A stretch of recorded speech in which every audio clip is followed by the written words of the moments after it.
Hey everybody, it's the coach, and this is Madden 20 on EA Sports. Coming up, we'll see a man on his 8th NFL team, Ryan Fitzpatrick, and the Miami Dolphins, as they match up with Jameis Winston and the Tampa Bay Buccaneers. With that, let's head over to Raymond James Stadium in Tampa. For the call of this one, we bring in our broadcast team, Brandon Godden and Charles Davis. And we're about 5 miles northwest of downtown Tampa at beautiful Raymond James Stadium near Florida's Gulf Coast. With the echoes of cannon blast still ringing in our ears from the north end zone, the Bucs were introduced a moment ago, and they are all set as their guys will do battle with the Miami Dolphins. With you from the booth, Brandon Gaudin and Charles Davis. CDR matchup here. A couple of teams last year that were really pretty similar, both under 500, both missed the playoffs, and they both think that they can turn things around in 2019. Yeah, how about 2018, though? A case of the haves and the have-nots. In 16-game seasons in the NFL, for the first time last year, no one finished 8-8. Now, you know that in baseball, basketball, other sports, turnarounds can take 3, 4, 5 years. In football, could just be a few months. Sanders now to kick this one away. This is taken at the 3. And nice work on the return as they'll start their drive just past the 30-yard line. So out come the Bucs now for their first drive. They're led out by a man raised in Alabama, went to Florida State. It's their quarterback, Jameis Winston. No question at all about his talent, and that's been on display since his first game as a starter at Florida State. On a Monday night, the whole country watching, he only missed 2 passes in the entire game and led his team to a big victory and later a national championship as a freshman. Line of scrimmage, the 31 now on 1st and 10. Now it's Barber. And he'll scratch out only about a yard up to the 32. And we get a glance now at the Buccaneer offense. Peyton Barber had his best year running the football in 2018, and he was 9th in the league last year in rushing attempts. The only issue, yards per carry. Total yards under 900. New head coach Bruce Arians, he believes he can improve his efficiency. Now the second down throw on target. The reception good for 7. It's 3rd down. One thing we do know, he's going to get his catches. So as they move forward defensively, got to continue to focus on not giving up the big play when he does catch the ball in the secondary. They'll try and run here with Barber. And they bring him to the ground just shy of midfield. A nice pick up there, 10 yards, and it'll move the sticks. Defense had a chance to get off the field here in the opening drive, couldn't do it. I know that we go into these meetings with coaches, and sometimes maybe we can get, a little bit numb because they're always going to talk about how important 3rd down is, aren't they? Offense and defense. In this case, one capitalized, and the other, as you said, had a chance to get off the field and didn't get it done. Ready? White 25. White 27. Watch the screen. Hands. First down, they go with Barber again. And this will be stopped at the 44. That one good for 7 yards. Peyton Barber, a surprise workhorse for the Buccaneers in 2018. I don't think they expected him to have 234 carries, but he certainly felt like he could carry the load and just carried it there for a nice gain. On 2nd down now, it's Barber. And he'll go down here at the 35-yard line. Now, after the running play, we've got a man down on the field. Well, he gets attended to. We'll step aside.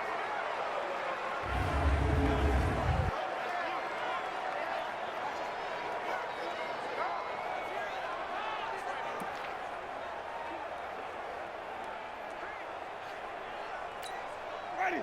Blue ready. You gonna see me in your nightmares, son.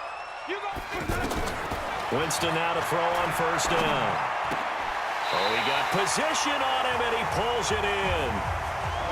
15 yards through the air and a 1st down.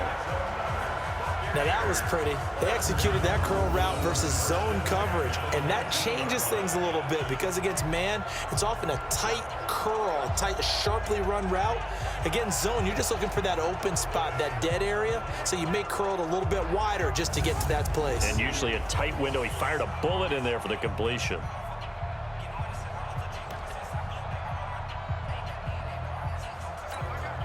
Ready? Flag. Here we go. Here we go. Here we go. Let's go. Andre Ellington, his first carry. And they've got it inside the 10 at the 8. 11 more on that one and another first down. The impressive opening drive continues and just space being created by those guys up front. We're seeing this the same way, aren't we? We are seeing an offensive line, as this game gets started, as it starts to unfold, that they are dominating the line of scrimmage. Ready? Blue lane. 52 right here. 52. I got you. I got you, son. I got you. Here's Barber. And they'll get this from the 8 to the 5. Pickup of 3. Easy work. It's easy work. And a look at the starters for the Miami defense. The competition to go to the Pro Bowl at safety is fierce in the NFL, but Rashad Jones makes his case year in and year out as one who should go.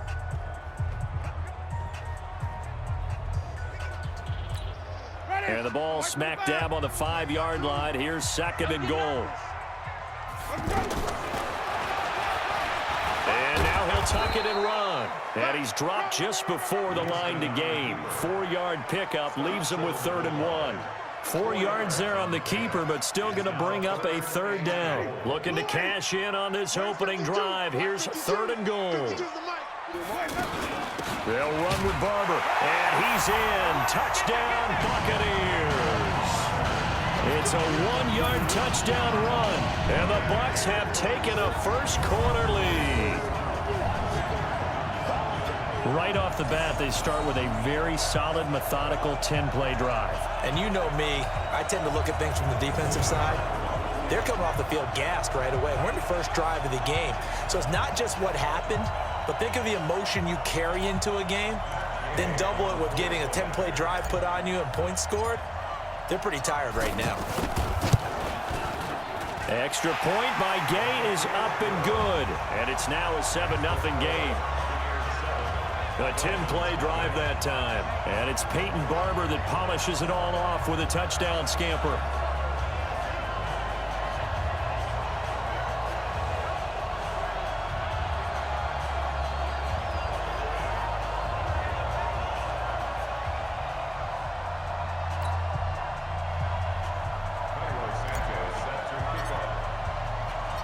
Now after the touchdown, here's Santos to kick this one away. That'll be taken in the end zone. And he won't return this one. He'll go down to a knee, and they'll start at the 25. So here to lead out the offense in his first year as a Dolphin, but 15th overall, it's the bearded veteran Ryan Fitzpatrick.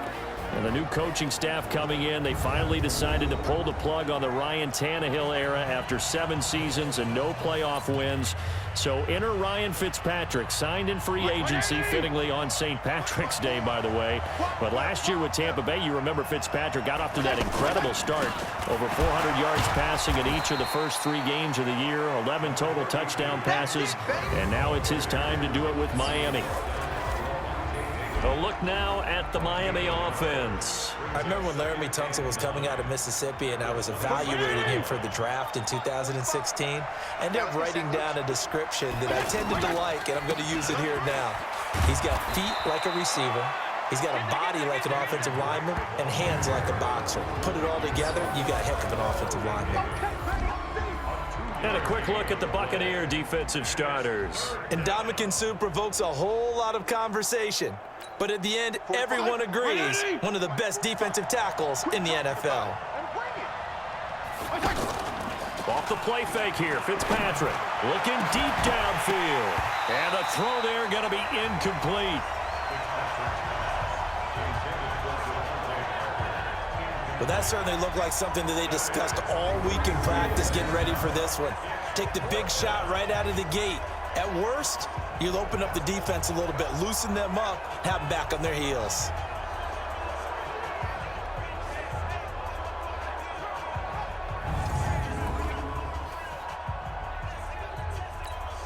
On 4th down, Matt Hawk is on to punt.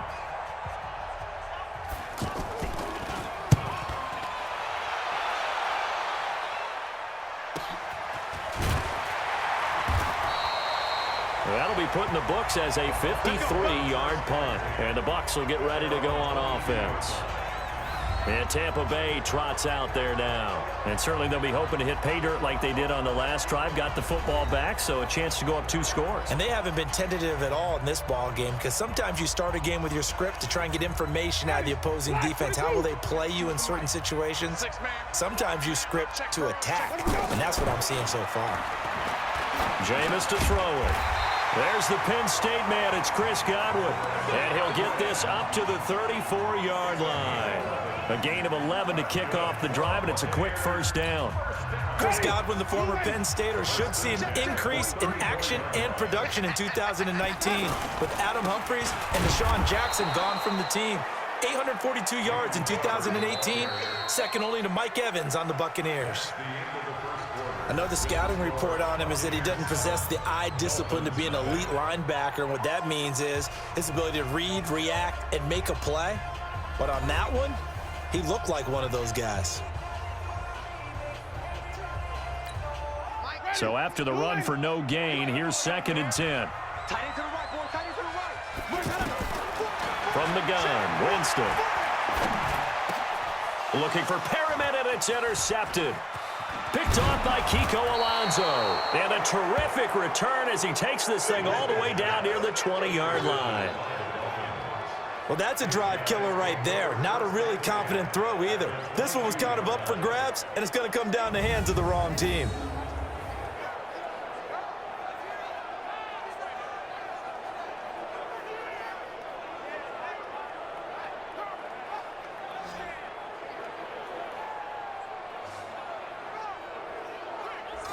Out comes the Miami offensive unit now. They get set to take over. And a 3-and-out on that first drive. We'll see if they can do better here.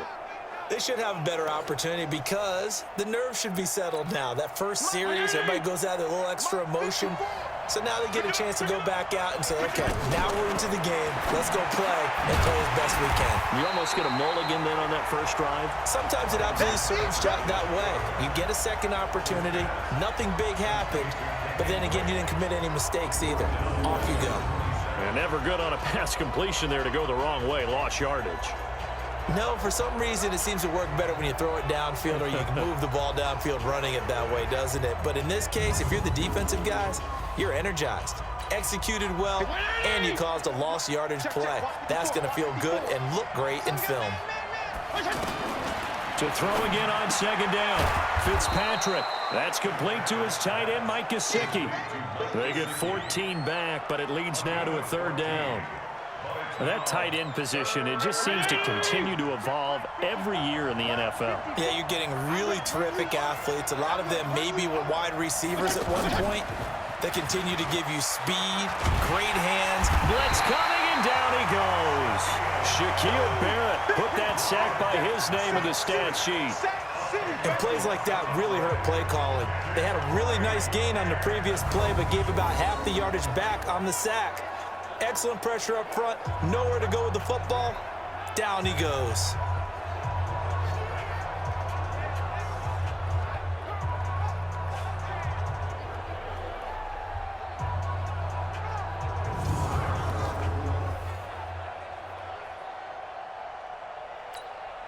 So on 4th down, Dolphin kicker Jason Sanders comes on. It's a 39-yard attempt, right hash. Sanders' kick is good. And they are on the board, but still trailing. It's 7-3. So a good kick there. They put the bow tie on it with 3 points. And let's face it, everybody wants a touchdown. We know that. But in the NFL, defenses are awfully good. You're not going to score each and every time. Be able to knock the ball through the post and take the 3. By the way, I said bow tie. I meant just bow. Either Not way. the tie, but yeah. Either way. You got it. I just went right past it. This fielded at the 2. And not a bad return here. He gets it out to the 25-yard line. Jameis Winston and the rest of the Bucs set to begin this next drive. And he comes out on the heels of an interception he threw last time they had the ball. Yeah, and you know, the quarterbacks that I know that are the best ones, the ones that really know how to lead their